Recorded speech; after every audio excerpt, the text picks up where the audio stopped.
பகவான் கண்ணன் வர்றார்.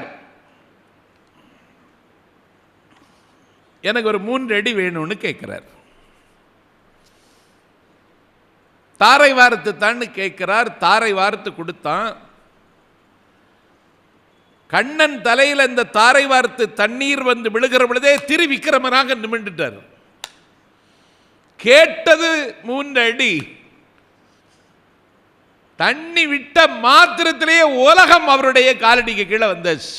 மாவலி சக்கரவர்த்தி காலடிக்கு கீழே வந்தாச்சு. இது அவன் நினைச்சு பார்க்கல. அத மாதிரி மேகம், நப்புதனார் எழுதுறார், மேகம் பனிக்கடலை குடித்து வலப்புறமாக எழுந்து மலைக்கு மேலே சென்று ஒரு பொலிவிழந்த மாலை வேளையில் மேகம் மழையாக பொழிகிறது. கார்காலம். எப்படி ஊமிக்கிறார் பாருங்க. இது சங்க இலக்கியம். ஆழ்வார்கள் காலம் இல்லை இந்த காலம். 12 ஆழ்வார்கள் பாடிட்டாங்கல்ல.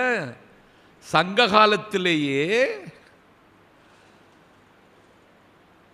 கண்ணன் திருவிக்கிரமன்னான கதையை பாடுறார் நப்புதனார். மேகம் மழை கொட்டுகிற ஒரு பொலிவில்லாத மாலை காலம். இதுதான் கார்காலம். கார்காலம் வந்தவுடனே அவளுக்கு நினைப்பு வருது. வரும். எப்போ வருவாரோ எப்போ வருவாரோன்னு சொல்லி அவள் மன்னவனை நினைக்கிறாள். பிரிவாற்றாமை என்கிற துயரம் அவளை நெருக்குகிறது. அப்பெல்லாம் விரிச்சி கேட்பதற்குன்னு ஆள் இருந்தாங்க. ஒவ்வொரு ஊர்லேயும் இது கேட்கறதுக்குன்னே ஒரு ஆள் போவாங்க. விரிச்சி கேட்க உங்கள் நம்ம வீட்டுக்கு வந்து உங்களுக்கு விரிச்சி கேட்கணுமான்னு கேட்பாங்க. இன்றைக்கு சில பேர் வர்றாங்க, உடுக்கையெல்லாம் அடிச்சிட்டு ஏதோ சொல்கிறாங்களே, இவங்க இல்லை. விரிச்சி கேட்டல்னே ஒன்று இருந்திருக்கு சங்க இலக்கிய சங்க காலத்தில். இவா ஒருத்தியை கூப்பிட்டு எனக்கு விரிச்சி கேட்டுட்டு வா அப்படின்னு சொல்கிறான். இப்போ நேற்றைக்கு நான் வெஸ்ட் கோஸ்ட் எக்ஸ்பிரஸில் சென்னையிலேருந்து புறப்பட்டேன். எனக்கு டிக்கெட் வந்து 48 வெயிட்டிங் லிஸ்ட்டில் இருந்துச்சு. எனக்கு அதில் வர முடியுங்கிற நம்பிக்கை இல்லை. எமர்ஜென்சி கோட்டாம்பாங்க, ஆங்கிலத்தில் ஈக்யூன்னு சுருக்கமாக சொல்லுவாங்க. அதை ஒன்று நானே கொண்டு போய் ஸ்டேஷனில் சம்பந்தப்பட்ட அதிகாரியை சந்தித்து கொடுத்தேன். உங்களுக்கா அப்படின்னார். ஆமாம் அப்படின்னு. சரி, 2 மணி நேரத்துக்கு முன்னாடி உறுதி ஆகிவிட்டதுன்னு தகவல் வருது. டிக்கெட்டு எனக்கு கன்ஃபார்ம் ஆயிற்றுன்னு சொன்னால் நாளைக்கு உள்ள டிக்கெட்டும் கன்ஃபார்ம் ஆகிடும்னு நம்பிக்கை. இன்னைக்கு போகணும்ல, இங்கேயும் வெயிட்டிங் லிஸ்ட்டில் தான் இருக்குது. கன்ஃபார்ம் ஆகிடுச்சு. இப்போ ஒரு நம்பிக்கையான இது வந்துட்டா எதிரில் போகிறோம். கை குழந்தையோடு ஒருத்திய பார்த்துட்டோம்னா இன்னைக்கு போன காரியம் நடந்துடும் அப்படின்னு ஒரு நம்பிக்கை வந்துடும். இதுக்கு பேர் ஜோசியம் கிடையாது, விரிச்சி கேட்கறது. இதை கேட்கறதுக்குன்னே சில முதியவர்களுக்கு இதுதான் வேலை. இவன் என்ன செய்கிறா, இந்த மன்னவனுடைய மனைவி கார்காலம் வந்தாச்சு, கண்கள் கணவனை தேடுகின்றன, எப்போ வருவாருன்னு எந்த தகவலும் இல்லை, நீ போய் விரிச்சு கேட்டுட்டு வர்றியா அப்படின்னு சொல்லி ஒரு முதியவரை அனுப்புகிறாள். அவ அந்த ஊரில் பெரிய ஊர், காவல் உள்ள ஊர். அந்த காலத்திலே காவல் இருந்திருக்கு. காவல் உள்ள ஒரு மூதூரில் விரிச்சி கேட்பதற்காக அவள் போகிறாள். ஏதாவது நிமித்தம், ஏதாவது ஒன்றை பார்த்துட்டாலே அந்த நம்பிக்கை வந்துடும். அப்பொழுது ஒரு ஆயர் மகள், ஆயர்னா பால் கறந்து அதிலே பல பண்டங்கள் செய்து பாலை விற்று, மோரை விற்று, தயிரை விற்று ஆய்ச்சியர் கடைந்து வாழ்க்கை நடத்துகிற அந்த வாழ்க்கை ஆயர்களுக்கு உள்ளது, ஆய்ச்சியர்களுக்கு உள்ளது. ஒரு ஆயர் மகள் கை கட்டிட்டே நிற்கிறா, குளிர் கை கட்டிட்டே நிற்கிறா. அவளை பார்க்குறா. ஒரு தாம்பு கயிறில் ஒரு பசுவின் கன்று கட்டப்பட்டிருக்கிறது. நீங்கள் எப்படி ஒரு ஒளிப்பதிவாளராக நீங்கள் மாறிடணும். நான் பேசிக்கிட்டே தான் இருப்பேன், நீங்கள் ஒளிப்பாளராக மாறி. இதை நீங்கள் கற்பனை செய்து பார்க்கணும். எவ்வளவு வளமாகவும் எவ்வளவு அழகாகவும் வாழ்ந்திருக்காங்கங்கிறதுக்கு இது அடையாளம். ஆயர் மகள் குளிரில் கை கட்டிட்டு நிற்கிறா. ஒரு தாம்பு கயிற்றில் ஒரு பசுவின் இளம் கன்று கட்டப்பட்டிருக்கிறது. அந்த இளம் கன்று இப்படி திருப்பி திருப்பி பார்க்கிறது. அது யாரை தேடுகிறது என்றால் தன்னுடைய தாயை தேடுகிறது அந்த இளங்கன்று. அப்பொழுது ஆயர்கள் அங்கே வருகிறார்கள். இந்த விரிச்சி கேட்க போனவள் என்ன செய்கிறாள்? முல்லை மலரையும் தீபம் ஏற்றி பாவை விளக்கேற்றி முல்லை மலர் தூவி நெல்லும் தூவி வழிபடுகிறாள். வழிபட்டு விட்டு திரும்புகிற பொழுது இந்த ஆயர்களை பார்க்கிறாள். அந்த ஆயர்கள் அந்த கன்றுக்குட்டியிடம் சொல்லுகிறார்கள், நீ உன்னுடைய அம்மாவை தேடிக்கொண்டிருக்கிறாய், அவர்கள் சீக்கிரம் வந்து விடுவாள், உன்னுடைய அம்மா பசு சீக்கிரம் வந்துவிடும் அப்படின்னு கன்றுக்குட்டிட்ட ஆயர்கள் சொல்லுகிறார்கள். இதை விரிச்சி கேட்ட அந்த முதிய தாயார் கேட்டுட்டு உடனே ஓடுறா. ஓடி மன்னவன் மனைவிட்ட சொல்றா, நல்லவர்களின் வாழ்த்தை பெற்று சென்ற போன கணவன் திரைப்பொருளோடு மிக சீக்கிரம் வருகிறான்னு சொல்லி மன்னவன் மனைவிட்ட சொல்லிட்டான். இதுக்கு பேர் விரிச்சி கேட்டல்னு பேர். மன்னன் என்ன செய்யறான்? காட்டுல பாசறை அமைக்கிறான். ஏன்னா போருக்கு ஆயத்தமாயிட்டு இருக்கிற நேரம் இல்லை. அதுக்கு என்ன செய்யறான்? பிடவம் என்று ஒரு செடி காட்டில் அடர்ந்தும் படர்ந்தும் பல்கி கிடக்கிறது. பிடவம் செடி. அந்த செடிகளை எல்லாம் அப்புறப்படுத்துகிறான். வேடுவர்களினுடைய சின்ன சின்ன குடில்கள் காட்டில் இருக்கின்றன. வேட்டையாடுவதை வாழ்க்கையாக கொண்ட வேடுவர்களினுடைய குடில் அகற்றப்படுகிறது. பிடவம் என்கிற புதரும் பிடவம் என்கிற செடியும் அகற்றப்படுகிறது. பாசறை ஒன்று அமைக்கப்படுகிறது. பாசறை எப்படி இருக்குன்னா கடல் போன்ற பாசறை. அகன்று பறந்து விரிந்த காட்டில் புதர்களையும் வேடுவர்களின் வாயில்களையும் அப்புறப்படுத்தி மன்னனும் மன்னவன் கூட செய்த பணி செய்தவர்களும் ஒரு மிகப்பெரிய கடல் போன்ற பாசறையை காட்டிலே உருவாக்குகிறார்கள். இது ஒரு பக்கமா. இன்னொரு பக்கம் பாடி வீடு. பாடி வீடுன்னா பாட்டி வீடு இல்லை. பாடி வீடுன்னா போர் வீரர்கள் போர் செய்துவிட்டு களைத்து போனால் வந்து ஓய்வெடுக்கிற இடம் பாடி வீடு. இது தற்காலிகமாக தங்குவது. அதற்கு என்ன செய்கிறார்கள்? தளைகளால் வேயப்பட்ட கூரைகள் கொண்ட வீடை அந்த காட்டில் அமைக்கிறார்கள். 4 புறமும் அமைக்கிறார்கள். 4 திசைகளிலும் தளைகளால் வேயப்பட்ட கூரைகள் கொண்ட வீடுகளை 4 வரிசையில் அமைக்கிறார்கள்.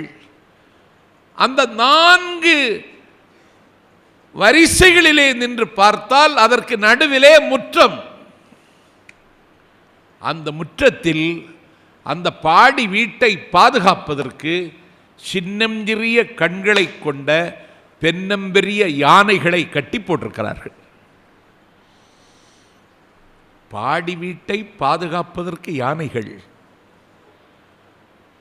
யானைகளுக்கு தீனி போடுகிறார்கள்.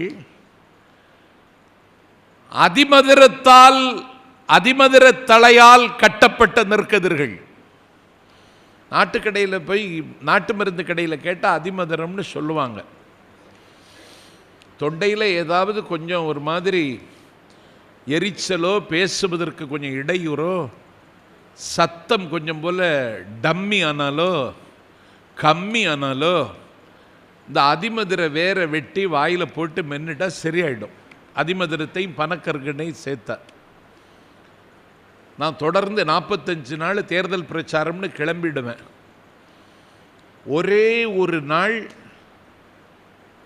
56 இடத்துல பேசினேன்.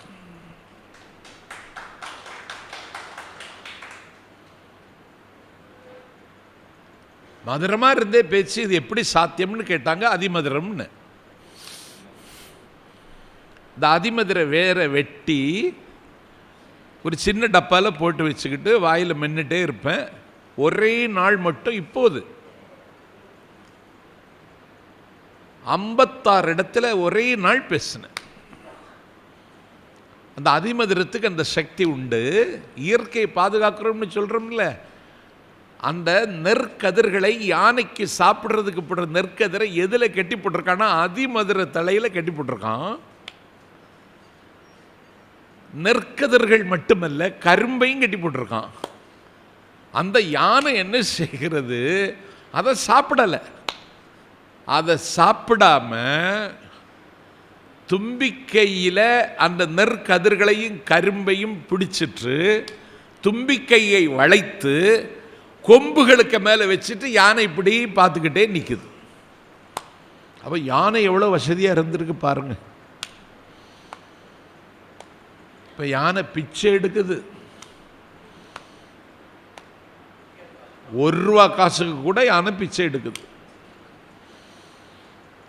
அதிமதுரத்தலையால் கட்டப்பட்ட நெற்கதிரையும் கரும்பையும் அந்த யானை தின்னவில்லை. அதை தும்பிக்கையில் வாங்கி தும்பிக்கையை தூக்கி கொம்பின் மீது தந்தத்தின் மீது வைத்துக்கொண்டு யானை அப்படியே அசைவற்று நிற்கிறது.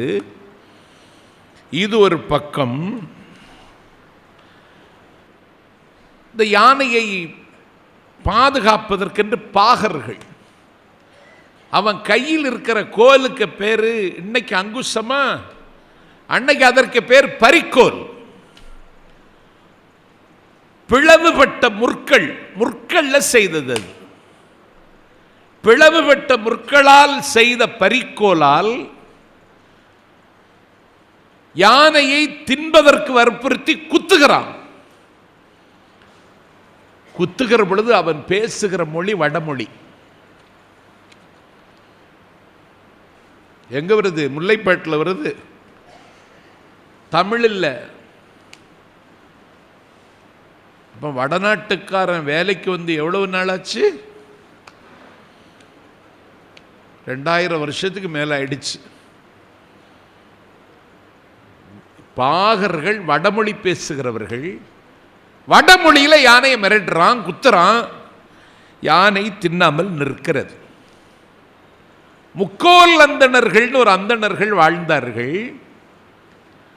அவங்க கையில் ஒரு குச்சி வச்சிருப்பாங்க. குச்சியின் உச்சியில காவி துணி கட்டி இருக்கும்.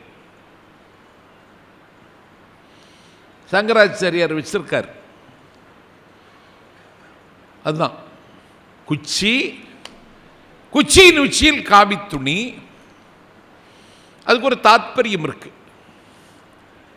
அந்த முக்கோல் அந்தணர்கள் அந்த குச்சியை வைத்திருந்தால் அவர்கள் ஏதாவது தன் நிமித்தம் சில கடமைகளை செய்ய புறப்படுகிற பொழுது அந்த குச்சியை தரையில் ஊனிடுவாங்க. அது மாதிரி முக்கோல் அந்தணர்கள் அந்த குச்சியை தரையில் ஊன்றுவது மாதிரி மறவர் அரண் அமைப்பதற்கு வில்லை தரையில் ஊன்றுகிறார்கள். எதை? வில்லை தரையில் ஊன்றி அம்பரா துணிய அந்த வில்லின் மீது தொங்க விடுகிறார்கள். இந்த அம்பரா துணியில தான் வில் இருக்கும். இன்று போய் நாளை வா அப்படின்னு ராவணன் சொல்றான். ராமனுடைய அம்பரா துணியில ஒரு அம்பு தான் இருந்துச்சு. அம்பை தரையில் ஊன்றினான் ராமன். கல்லுக்குள் இருந்த தேரை மீது அம்பனுடைய நுண்ணிப்பட்டு விட்டது. தேரை ராமா அப்படின்னு சத்தம் பிடிச்சு. ராமன் தான் புறப்பட்டுட்டானே, அவன் ஓய்வெடுக்க கிளம்பிட்டான். இன்று போய் நாளை வான்னு சொல்லிட்டான். அம்பை ஊன்றினான், கல்லில் ஊன்னான். கல்லுக்குள் தேரை இருந்தது. தேரையின் மீது அம்பின் நுண்ணி பட்டது. தேரை ராமா அப்படின்னு சத்தம் பிடிச்சு. ராமனுக்கு கேட்கல. ராமன் போயிட்டான். அடுத்த நாள் வந்தான். அம்பை உருவினான். தீன குரல ராமா அப்படின்னு கேட்டது. ராமன் கல்லை உடைச்சான். தேரை, உடம்பெல்லாம் ரத்தம், சிறுநீரகம், கல்லீரல், இதயம், மூளை எல்லாம் செயலிழந்து விட்டது. ராமன் சொன்னான், நேற்றுக்கு கல்லை ஊண்டுகிற பொழுதே சொல்லியிருக்கப்படாத, வில்லை ஊண்டுகிற பொழுதே சொல்லியிருக்கப்படாத, காப்பாற்றியிருப்பனே, நீ இப்போ சொல்றியே. நான் அப்போதும் சொன்னேன், ராமா, அல்லல் வருகிற பொழுதும், தொல்லை வருகிற பொழுதும், துயரம் வருகிற பொழுதும், சங்கடம் வருகிற பொழுதும், சமாளிக்க முடியாத கட்டம் வருகிற பொழுதும் ராமான்னு தான் கூப்பிடுவேன். அந்த ராமனே என் மீது வில்லை கொண்டு ஊன்றினால் நான் எந்த ராமனை போய் கூப்பிடுறதுக்கு அப்படின்னு தேரை ஒரு வாக்கு மூலம் சொல்லுகிறது. நீ என் மேலே இப்படி பண்ணிட்டல்ல, இத்தனைக்கும் நீ சூரிய குலத்தில் பிறந்தவன். சூரியனுக்கு களங்கம் இல்லை. என் மீது நீ அம்பை கொண்டு ஊன்றி, ராமன் சொல்றான், உனக்கு வைகுந்தத்தில் தான் இனிமேல் இடம், உன் கதை முடிஞ்சு போச்சு, வைகுந்தத்தில் வா, உனக்கு ஒரு நல்ல போஸ்ட் தர்றேன்னு தேரைக்கு வாக்குறுதி கொடுத்தான். தேரை சொல்லிச்சு, நீ என்னை கொன்னுட்ட, நீ சூரிய குலத்தில் பிறந்தவன், சூரியனுக்கு களங்கம் இல்லை, சந்திரனுக்குத்தான் களங்கம். நீ சூரிய குலத்தில் பிறந்ததாலும் என்னுடைய முடிவுக்கு நீ காரணமாக இருந்ததால் உன் பெயருக்கு களங்கம் ஏற்பட்டு விட்டது. அதனால் இன்று முதல் நீ ராமச்சந்திரன் என்று அழைக்கப்படுவாய் அப்படின்னு சொன்னதுனால தான் ராமனுக்கு ராமச்சந்திரன்னு பேர். இங்க வில்லை ஊன்றியாச்சா, அம்பரா துணியை தொங்க விட்டாச்சா. இது எதுக்கு? மறவர்கள் வீரர்களுக்கு அரண் அமைக்கிறதுக்கு. அதுக்கு பிறகு குந்தக்கால்கள். இந்த குந்தக்கால்களில் பூரா ஓவியம் வரைந்திருக்கு. எவ்வளவு செழிப்பு பாருங்க. குந்தக்கால்களில் சின்ன சின்ன பட்டாம்பூச்சி, பச்சை கிளி, வண்ணமயில் என்று சின்ன சின்ன ஓவியங்கள் வரைந்த குந்தக்கால்களை நட்டு கிடுகுகள், கிடுகுன்னா ஓலையில் சேருது. இன்னும் எங்க நாஞ்சில் நாட்டில் கிடுகுன்னு தான் சொல்றாங்க. ஓலையினால் வேயப்பட்ட கிடுகுகளை வரிசையாக அந்த குந்தக்கால்களில் பிணைத்து அதற்கு மேல் வளைந்த வில்லை நிர்மாணித்து கட்டப்பட்ட மறவர்களுக்கான அரண் கட்டப்பட்டது. அதிலே காலாட்படை, குதிரைப்படை, தேர்ப்படை, யானைப்படை என்று எல்லா படைகளிலும் இருக்கிற வீரர்கள் தங்குவதற்கான மறவர் அரண்கள் அமைக்கப்பட்டு விட்டன. என்னைக்கு? சங்ககாலம். அடுத்து மன்னவன் இருக்கை. மன்னனுக்கு இருக்கணும்ல, அவனுக்கு காட்டில் ஒரு பக்கம் கடல் போன்ற பாசறை, இன்னொரு பக்கம் தலைகளால் வேயப்பட்ட பாடி வீடுகள், மற்றொரு பக்கம் வில்லை நிர்மாணித்து கட்டப்பட்ட மறவர் இருக்கைகள். இப்போது மன்னவனுக்கு இருக்க, அவனுக்கு என்னன்னா நெடிய குத்துக்கோள்கள், ரொம்ப உயரமா இருக்கு. அந்த குந்தக்கால்களிலேயும் சின்ன சின்ன ஓவியங்கள் இருக்கு. வண்ண வண்ண திரைச்சீலைகளை உயரத்தில் தூக்கி கட்டி அதை பார்த்தால் கோவில் மாதிரி தெரிகிறது. அந்த கோவிலுக்கு, அந்த கோவில் மாதிரி தெரிகிற அந்த எழிலும் உயர்ந்த குந்தக்கால்களும் வண்ண திரைச்சீலைகளும் கொண்டு மன்னனுக்கு கோவில் போல ஒரு இடத்துல அரண் அமைச்சிட்டாங்க. இது மன்னவன் இருக்கிற இடம். வெளியில யாருன்னா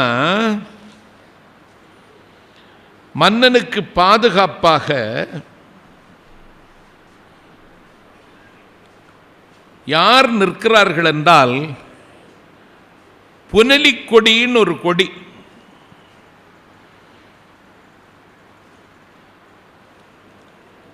அது அசைகிறது. கைகளில் வளையல், அசைந்து ஆடுகிற கூந்தல், நிறைய நீண்ட கூந்தல், கைகளில் நிறைய வளையல்கள், இரவை பகலாக்குகிற வெளிச்சம். எதுல? வாள்ல.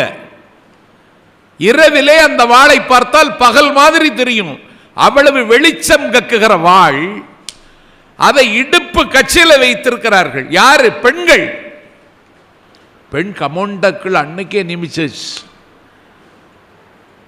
மன்னவனுடைய கோவில் போன்ற வடிவமைப்புள்ள அவன் தங்குகிற அந்த இடத்திற்கு பாதுகாப்பதற்கு கச்சை கட்டிய, ஒளி கக்குகின்ற, வாளை இடுப்பில் ஏந்தி இருக்கின்ற பெண்கள் அங்கே காவலுக்கு நியமிக்கப்படுகிறார்கள். அவர்கள் பாவை விளக்குகளை நெய் விட்டு, விளக்கு நெய் விட்டு ஏற்றி இரவெல்லாம் அவர்கள் விழித்து மன்னவனுக்கு காவல் காக்கிறார்கள். இது மன்னவனுடைய இருக்க. அடுத்து மெய்க்காவலர்கள், நடு நிசி. யானைகள் குதிரைகள் எல்லாம் நன்கு அயர்ந்து தூங்குகின்றன.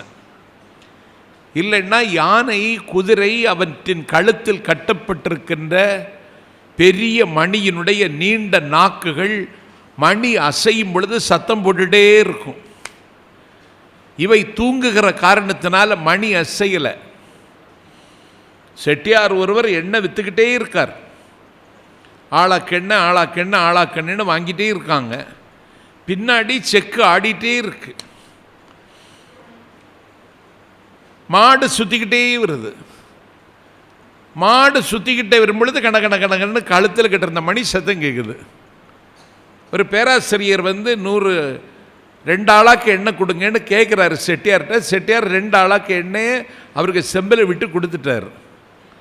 இந்த மணி சத்தம் கேட்கல. இந்த போவியா அப்படின்னார். யாரு? செட்டியார். அதில் மீண்டும் சத்தம் கேட்குது. மாடு போகுது. இந்தா போவியான்னு தான் சொன்னார்.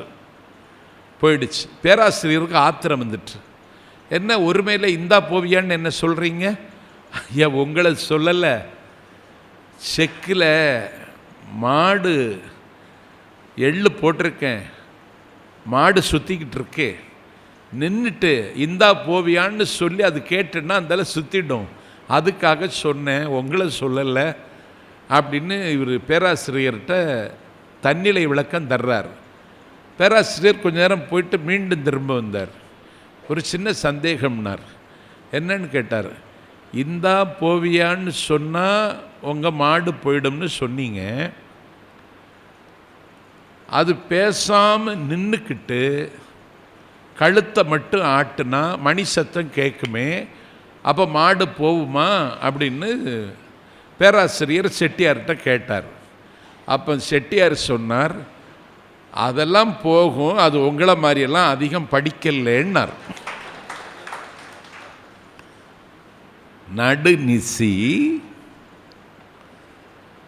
அடர்ந்த இரவு, யானைகளும் குதிரைகளும் தன்னை மறந்து தூங்குகின்றன. புனலிப்பூ என்கிற பூ பூத்து அசைகின்ற கொடியில் மழை திவலைகள் விழுகிறது. அது காற்றில் அசைந்து ஆடுகிற அந்த காட்சி, அந்த மெய்க்காவலர்கள் அங்கே இருக்காங்க. அவங்க யாருன்னா, மன்னவன் மீது மாளாத நம்பிக்கை கொண்டவர்கள், மன்னவனுடைய மனச்சாட்சியாக இருப்பவர்கள். அவர்கள் இரவு நேரத்தில் குதிரை தூங்குகிற பொழுது, யானை தூங்குகிற பொழுது, ஒரு ஆள் தூங்கினாதான் இன்னொரு ஆளுக்கு தூக்கம் வரும். இப்போ காரில் நான் பயணம் செய்கிறேன், என்னுடைய ஓட்டுநர் ஓட்டுறார், நான் பக்கத்தில் இருக்கேன், நான் தூங்குறதே இல்லை. எப்போதும் பயணத்தில் சொந்த வண்டி வைத்திருக்கிறவர்கள் தூங்கக்கூடாது. நான் தூங்குறதில்லை. நான் தூங்கினால் அந்த பாதிப்பு அவனுக்கு வந்துடும். யாருக்கு? ஓட்டுநருக்கு. அவனும் தூங்கிடுவான்.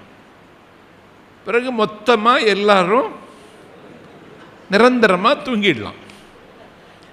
யானை தூங்குகிறது, குதிரை தூங்குகிறது.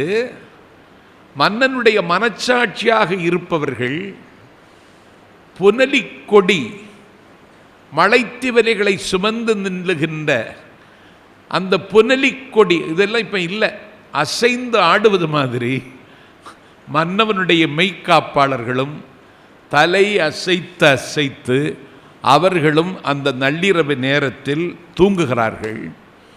குளிர் பார்த்தீங்களா? குளிராக இருக்கிறதுனால தலைப்பாகை கட்டியிருக்கிறார்கள். தலைப்பாகை அவங்களுக்கு இல்லை, உடுத்தி இருந்த ஆடையை தலையில் எடுத்து கட்டிட்டாங்க. இப்பவும் செய்கிறாங்க அதை. வயலில், கழனியில், காட்டில் உடுத்தி இருக்கிற ஆடையை தலையில் கட்டிட்டு வயலில் வேலை செய்கிறதெல்லாம் இப்பவும் இருக்குது. அந்த உடுத்தி இருந்த ஆடை எடுத்து அவன் தலைப்பா கட்டிட்டு புனலி கொடி அசைந்து ஆடுவதைப் போல யானையும் குதிரையும் தூங்குகிற பொழுது மன்னனுடைய மெய்க்காப்பாளர்கள் அங்கிருந்து தூங்குகிறார்கள். நாளிகை கணக்கர்னு ஒருத்தன் இருக்கான். அவன் கையில் ஒரு நாளி இருக்கும். உண்பது நாளி உடுப்பவை ரெண்டுங்கிற மாதிரி அவன் கையில் ஒரு நாளி இருக்கும். அந்த நாளியில் துவாரம் இருக்கும். அந்த துவாரத்தில் வழியாக நாளியில் தண்ணி விடுவான். அந்த தண்ணீர் ஒழுகுகிற அளவை வைத்து அவன் நாளி நேரத்தை கணக்கிடுவான். கடிகாரம் இல்லை, நாளியும் பொழுதும் தான். அவன் எதை வச்சு கணக்கிடுவான்? தண்ணீர் ஒழுகிற அளவை வச்சு நேரத்தை கணக்கிடுவான். அலை வீசும் கடலில் மன்னன் பயணிக்கிறான். நாளிகை கணக்கர்கள் அந்த தண்ணீர் ஒழுகுகிற தன்மையை வைத்து இவ்வளவு நாளி ஆயிட்டு மன்னன் கணக்கு சொல்லுகிறார்கள். அவர்கள் சொல்லுவது பொய்க்காது. அதனால் அவர்களுக்கு பொய்யாமாக்கள்னு பெயர். இப்போ சொல்லுதெல்லாம் பொய் சொல்றான்.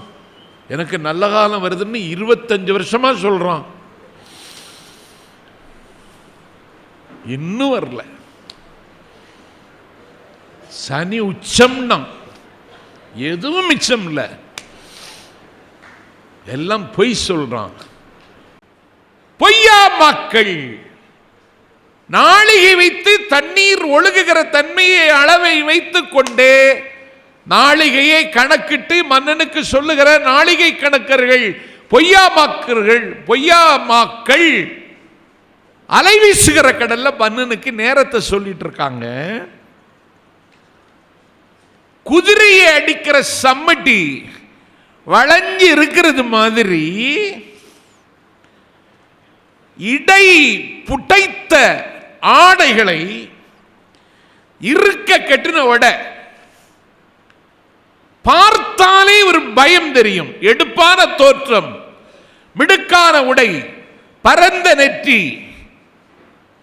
விரிந்த கண்கள், அகன்ற மீசை, ஆழ்வலி, தோள்வலி எல்லாம் கொண்ட யாரு அணிந்திருக்கிற ஆடை இருக்கு ஸ்பைடர்மேன் மாதிரி. சின்ன பையங்க, 2 வயசு பையன் ஸ்பைடர்மேன் அப்படிங்கிறான். அவன் போட்டிருக்கிற ட்ரெஸ் அப்படி ஒரு ட்ரெஸ் போட்டிருக்கான். ஆள் பிரம்மாதமா வாட்டர் சாட்டமா இருக்கான். இயல்பாகவே வலிமையான யாக்கை உடம்புள்ளவனா இருக்கான். அவன்தான் அங்கே காவல் காக்கிறான். அவன் எங்கிருந்து வந்திருக்கான்னு சொன்னா கிரேக்கத்திலிருந்து வந்திருக்கான். 2000 வருஷத்துக்கு முன்னாடி. எந்த கிரேக்கம்? அகஸ்டஸ் சீசரை தந்தைய கிரேக்கம். எந்த கிரேக்கம்? ஆர்க்கிமிடிஸை தந்த கிரேக்கம். எந்த கிரேக்கம்? அரிஸ்டாட்டிலை தந்த கிரேக்கம். எந்த கிரேக்கம்? பித்தகோரஸை தந்த கிரேக்கம். எந்த கிரேக்கம்? உலகத்தில் உன்னதமான நாடுகளின் வரிசையில் உச்சியில் வைத்து நேற்றைக்கு பேசப்பட்ட கிரேக்கம், த கிரீஸ். அங்கு இருந்து காவலர்கள் தமிழ்நாட்டுக்கு அன்றைக்கு வந்தார்கள். பார்த்தீங்களா எப்படி பெருமிதமான வாழ்க்கை நம்ம வாழ்க்கை.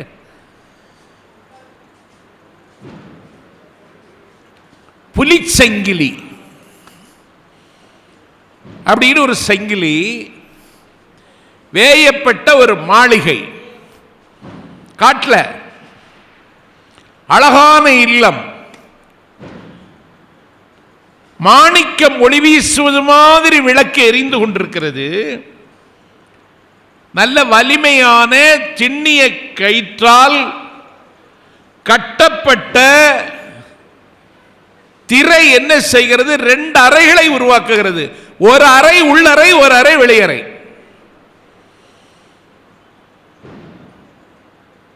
அது பள்ளி அறை. இந்த உள்ளறை பள்ளி அறை. திண்ணிய கயிற்றால் திரைச்சீலையாலேயே உருவாக்கப்பட்ட அறை. அந்த பள்ளி அறைக்கு வெளியில பாதுகாப்பதற்கு காவலுக்கு நியமிக்கப்பட்டிருக்கிறார்கள். அவர்களுக்கு முகத்தாலேயும் கையினாலேயும் தான் அவர்கள் சைகை செய்வார்கள். அவர்களுக்கு வாய் பேச தெரியாது. ஊமையர்கள். அவர்கள் எங்கிருந்து வந்தார்கள்? பலூசிஸ்தானத்தில் இருந்து வந்தார்கள். ஊமைகள்.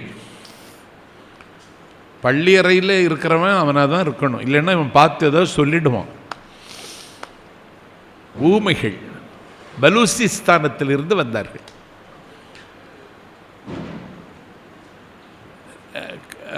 வாய் பேச முடியாது. மன்னனுடைய மனநிலை, போர் மீது கொண்ட வேகம் யாருக்கு? யானைக்கு. எந்த யானைக்கு? பெண் யானைக்கு. அது போர்க்களத்துக்கு போகிறது. எதிரிகள் அம்பை ஏறுகிறார்கள். பெண் யானை மீது சரமாரி வந்து விழுகிறது. அம்பு பட்ட இடத்தில் பெண் யானைகளுக்கு புண் வந்து விட்டது. பெண் யானைக்கு புண் வந்த காரணத்தால் ஆண் யானைகள் அந்த பெண் யானைகளை நெருங்கவில்லை. இதை மன்னன் பார்க்கிறான். பெண் யானைகளுக்கு அம்புபட்டு புண்ணாகி, அதனால் ஆண் யானைகள் பெண் யானையை நெருங்கவில்லை. பாம்பை நான் அடிச்சிருக்கேன் சின்ன வயசுல. பாம்பு அடிச்சா பாம்பு கிடந்து துடிக்கும். அது மாதிரி யானையினுடைய தும்பிக்கை இற்று கீழே விழுந்து துடிக்கிறது. எப்படி துடிக்குது? பாம்பு துடிக்கிறது மாதிரி துடிக்குது.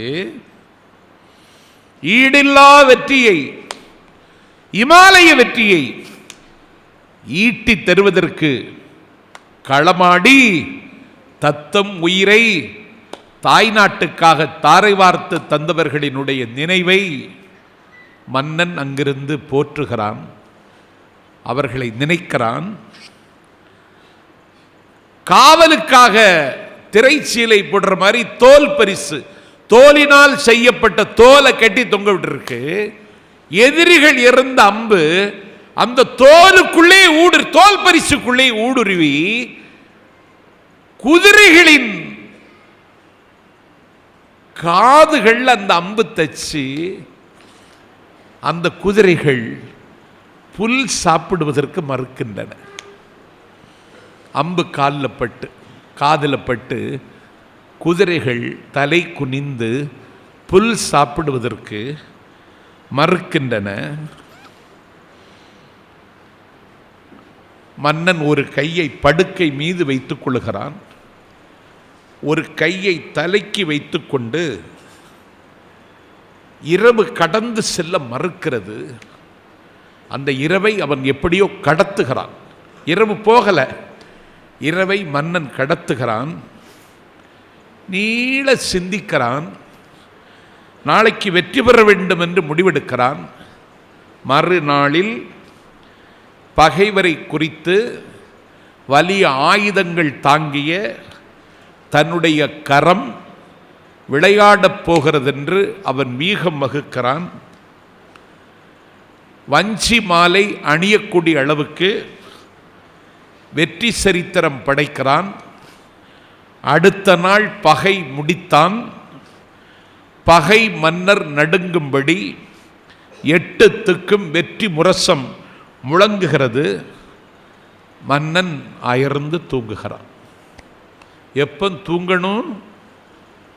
வெற்றி கிடைச்ச பிறகுதான் தூங்கணும். மன்னன் வெற்றி கிடைச்சாச்சு, பறை அறிவிச்சாச்சு, முரசு முழங்கியாச்சு. மன்னன் அமைதியாக தூங்குகிறான். அவ என்ன செய்கிறா? தலைவனிடத்தில் மன்னவனிடத்தில் நெஞ்சை பறிகொடுத்தவள். எல்லையில்லாத துயரம் அவளுக்கு. இவனுக்கு அவளுக்கு ஞாபகமே இல்லை. எல்லையில்லாத துயரம். துயரத்துக்கு ஆளாகி வருந்துகிறாள். அவன் சொல்லிட்டு போயிருக்கான், ஒரு நிமிடம் கூட நீ வருந்தக்கூடாதுன்னு சொல்லிட்டு போயிருக்கான். அது அவளுக்கு ஞாபகம் வருது. அப்பொழுது தன்னைத்தானே அவள் தேற்றிக் கொள்கிறாள். மீண்டும் மயங்குகிறாள். வளையல்கள் கலந்து விழுகிறது மாதிரி வரும் அந்த பருவத்தில். அந்த வளையலை அவள் திருத்துகிறாள். மீண்டும் மயங்குகிறாள். அப்படின்னு சொல்லி நெட்டு இருக்கிறாள். நப்புதனார் சொல்லுகிறார், அம்பு தைக்கப்பட்ட மயில் போல் அவள் நடுங்குகிறாள். மயில் மேல் அம்பு பட்டா மயில் எப்படி நடுங்கும்? அது மாதிரி அவள் நடுங்குகிறாள். எழுநிலை மாடம் வீடு. எழுநிலை மாடம். பாவை விளக்கு எரிந்து கொண்டிருக்கிறது. அது வெளியில் நின்று பார்க்கிறாள். அப்பொழுது சடார் என்று கூடல் வாசலில் மழை பொழிவது மாதிரி ஒரு சத்தம் கேட்பது மாதிரி உணர்கிறாள். கார்காலம் வாசல் வரைக்கும் வந்துவிட்டது மாதிரி ஒரு உணர்வு வந்தவுடனே கணவனுடைய நினைவு வரவே 1000 கிண்கிணிகள் அவள் காதில் வந்து விழுகின்றன. பகைவர் வெட்டி வீழ்த்தப்பட்டார்கள். பகை மன்னர்கள் இடம் எல்லாம் இவனுக்கு சொந்தமாகிவிட்டது. வெற்றிக்கு அடையாளமாக வான்முட்ட பறந்தது வெற்றி கொடி. கொம்புகள் முழங்குகின்றன, சங்குகள் முழங்குகின்றன. அடர்ந்த மணல் திட்டில் அஞ்சன மலர்கள் மலர்ந்து சிரிக்கின்றன. கொன்றை மரம் பொன்னிற பூக்களை, பொன் நிறமான பூக்களை கொன்றை மரம் தந்து கொண்டிருக்கிறது. விரிந்த கையைப் போல காந்தல் மலர்கள் மலர்ந்திருக்கின்றன. அவை குருதி சிவப்பு, இரத்த சிவப்பில் காட்சி தருகிறது. செழித்து கொளித்து கிடக்கிற அந்த காட்டில், முல்லை நிலத்தில் மழை பொழிந்து கொண்டிருக்கிறது. அவனுக்கு ஞாபகம் வந்தாச்சு. யாருக்கு ஞாபகம்? தலைவியின் ஞாபகம். மழை பொழிகிறது, முல்லை நிலத்தில் மழை பொழிகிறது. வரகு, வரகு இப்போதான் வரகுக்கு வர்றோம் நம்ம. அரிசி வேண்டாம், வரகு நல்லது, குதிரைவாலி நல்லது அப்படின்னு சொல்கிறோமே, வரகின் கதிர் முற்றி கிடக்கிறது. கருமான் கலைமான் துள்ளி துள்ளி துள்ளி துள்ளி ஓடுகிறது. கார்காலத்துக்கு அடையாளமாக வானத்தில் வெண்மேகம் பஞ்சு கூட்டங்களைப் போல மேகத்தில் வானத்தில் புறப்பட்டு போய்கொண்டிருக்கிறது. இளவேனில் காலம் வந்துவிட்டது. இளவேனில் காலம் எப்படி இருக்கும்? மாசில் வீணையும் மாலை மதியமும் வீசு தென்றலும் வீங்கிள இளவேனிலும். அது மாதிரி இளவேனில் காலம் வந்துவிட்டது. ஒரு மாதிரி வள்ளி கொடி படர்ந்து கிடக்கிறது. வீட்டுக்கு போனோன்னு ஞாபகம் வந்தாச்சு. வள்ளி கொடியை பூரா அகற்றுகிறார்கள். குதிரையை தேரில் கொண்டு வந்து பூட்டுகிறார்கள். வள்ளி கொடியை பின்னுக்கு தள்ளிவிட்டு தேர் புறப்பட்டு விட்டது. தேரில் மன்னன் உட்கார்ந்திருக்கிறான். தலைவியை தேடி கார்காலத்தில் வருவேன் என்று சொன்னது மாதிரி புறப்பட்டு போகிறான். தேர் வேகமாக போய்கொண்டிருக்கிறது. தேர் போகிற வேகத்தை காட்டிலும் அவனுடைய மனம் வேகமாக போய்கொண்டிருக்கிறது. கார்காலம் வந்துவிட்டது. தேரை காட்டிலும் அவனுடைய மனம் வேகமாக போய்கொண்டிருக்கிறது. முல்லைப்பாட்டு முடிகிறது. எழுதியவன் பெயர் நப்பூதன். சாகா வரம்பற்ற சங்க இலக்கியத்தில் கிரேக்கர்கள் வருகிறார்கள், மிலேச்சர்கள் வருகிறார்கள், பலூசிஸ்தானர்கள் வருகிறார்கள். காட்டில் அரண் அமைக்கிறார்கள். கையில்லாத கையை வைத்திருக்கிற ஊமையர்கள் பாதுகாப்பதற்கு நிற்கிறார்கள். அரண் படை கொடி எல்லாம் வைத்து போரை அன்றைக்கு நிகழ்த்தி காட்டிய விதம் நினைக்க நினைக்க நெஞ்சிலே புதிய நம்பிக்கை தருகிறது. அந்த நாள் எந்த நாள்? அப்படி ஒரு நாள் இனிமேல் நமக்கு வருமா? பொங்கலுக்காவது ஏதாவது ஒரு வகையில் மீட்டுருவாக்கம் செய்வதற்கு முல்லைப்பாட்டு வழிகாட்டுமானால் நாஞ்சில்